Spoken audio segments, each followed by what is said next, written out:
Hey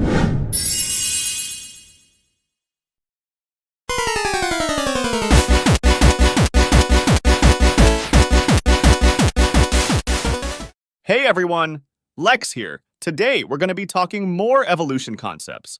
I've put together a collection of my short videos about Pokémon that I think should have another evolution. In this video, I've chosen 5 random Pokémon that I believe should have more evolutions. We've got the Raticate line, Spearow line, Sandslash line, Toxicroak line, and lastly, Lapras. These Pokémon are close to my heart, and I think they deserve some extra attention, so I'm here to give them a full evolution makeover. And just a heads up, I'm not a Pokémon or naming expert, so my ideas might be a bit wild. Feel free to share your thoughts and suggestions in the comments.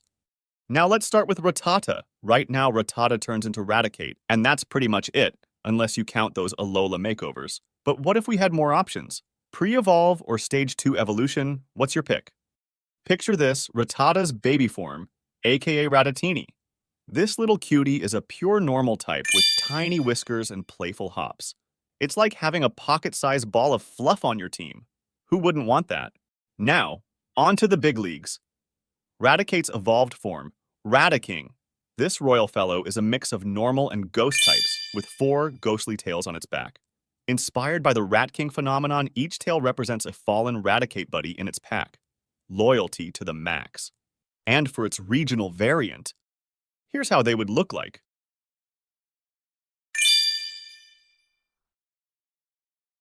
Next up, Spearow. We all know that Spearow turns into Fearow, and that's pretty much the tale for these two. Not like Pidgey, who got a whole evolution line and even a mega form. Talk about the less favored sibling.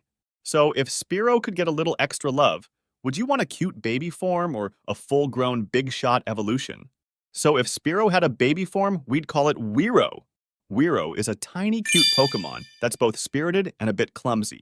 Imagine this little one, all excited and trying to fly, but doing funny flips. So cute! Now let's talk big evolution energy. If Fearow evolves, it'll be called Grimrow, the terror Pokémon. This dark and flying type is inspired by the Hoopoe bird, known for its territorial aerial battles. And get this! Just like Hoopos use chemicals to distract predators, Grimrow releases a terrifying aura that leaves opponents trembling in fear. Next in the list, Sanshrew. Sanshrew usually turns into the tough Sandslash, but that's all they've got for now. Poor Sanshrew line hasn't seen much love, just some regional variants. So why not spice things up with a new evolution? Maybe a cute baby form or a powerful Stage 2 upgrade? If Sanshrew were to have a baby form, it would be called Sandsnout.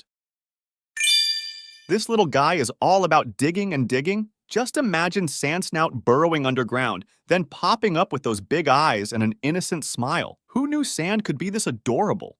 Now, if Sandslash evolves, it'll be called Sandspike, Sandslash's ultimate form. Think of a giant pangolin covered in sharp spiked rocks from head to tail. Its arms and legs, totally armored with rock spikes. And those claws? They're so big and sharp, they could slice through a thick metal plate. And for their ice variant from Alola, here's how Sandsnout and Sandspike would look like. Now, moving on to the 4th spot, let's talk about the Croagunk line. Croagunk and Toxicroak, introduced in Gen 4, are among the coolest poison types out there. With their poison fighting typings and awesome designs, fans just can't get enough. But what if they have a pre-evolved form or a Stage 2 evolution? If Croagunk were to have a baby form, it would be called Crowkid. This little critter is bursting with energy, practicing its moves every day. It's like watching a tiny karate master in action. But if Toxicroak were to evolve, it would be called Croaknoxious. This evolved form of Toxicroak is a poison fighting type that's all about power and poison. Its body bulks up with muscles, its red claws grow longer and sharper. Plus, those yellow markings? They're inspired by the golden poison dart frog, one of the deadliest frogs around. Croaknoxious churns an even deadlier poison from the poison sac on its chest and shoulder that can knock out any opponent it touches. And now we've reached the final featured Pokémon for this set, Lapras. Lapras is a Gen 1 favorite, but it's been stuck with just a few changes over the years, aside from its Gigantamax form. So why not give our old buddy a full makeover? A baby form and a final Stage 2 evolution. So if Lapras were to have a baby form, it would be called Lapram. This little cutie is a pure water type. inspired by a baby carriage called a pram. Lapram loves carrying baby Pokémon on its back shell, like a little Pokémon taxi. Talk about multitasking! And if Lapras would evolve, it would be called Lacruz. This elegant Pokémon is a water ice type, with a shell on its back big enough to carry a whole group of Pokémon. It's like a floating party boat, ready to set sail and find the one piece of gold nugget. Who knew Lapras could be so fancy? So, what do you think of this concept evolution lineup? Let me know in the comments below. And if you enjoyed this video, don't forget to subscribe and give it a thumbs up. That's it for now. See you in the next video.